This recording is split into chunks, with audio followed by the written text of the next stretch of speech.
Mais ce serait des mensonges. Votre... On crie des noms au mégaphone. Elle n'a pas de souvenir de sa mère.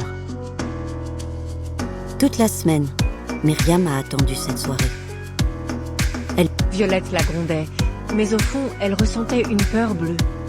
Ce passé ici était contraire à toute raison. Le petit... Compose contre lui. Celle-ci, une grande jeune femme mince aux longs cheveux descendant jusqu'à la taille, laissa en revanche tomber sa nasse et courut à leur rencontre.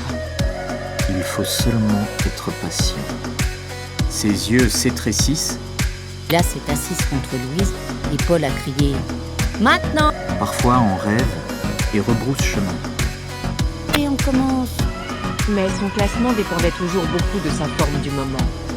Violette imagina l'accueil que le peu sociable Caleb réserverait à cette perspective. Son plan lui paraît parfait et il suffit maintenant que Myriam soit d'accord, qu'elle se laisse faire, qu'elle tombe dans les bras de Paul. Elle rentrait parfois plus tôt que lui et feignait d'être endormie à son retour. Pour ce qui est de mes vêtements, je vous les ai échangés. Ce n'est jamais clairement dit. N'en parle pas. Elle se penche au-dessus du micro, dit Et mise en danger de la paix publique. Deux policiers font sortir un homme à l'air chétif, en costume beige, avec un œil au beurre noir. Mais Frédéric ne dit rien de plus. Vos enfants dont je m'occupe. C'est ce que... Et combien nous sommes à l'abri de tout danger. Papa. Grotte. Paul lui a tenu les cheveux et le front pendant qu'elle vomissait, accroupie.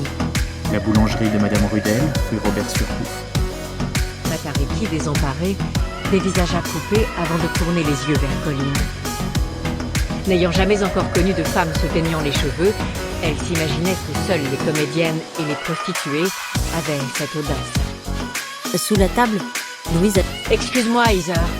On cueillait des baies au bord de la rivière, ma sœur et moi. Il doit certainement falloir être excellent cavalier pour... Pensez-vous. Le lit n'est pas un confessionnal. Et je me suis laissé dire que, même dans un confessionnal, on ment. Les esquivants. Sa vie, pour une fois, lui semble à la hauteur de son appétit. S'assura-t-elle néanmoins. Non. Ils se rendent dans une brasserie où la petite fille a le droit de commander tout ce qu'elle veut et où Adam goûte sur le bout d'une cuillère un soupçon de moutarde ou de citron, sous l'œil attendri de ses parents. Et on trouve Neumann II planté devant un placard.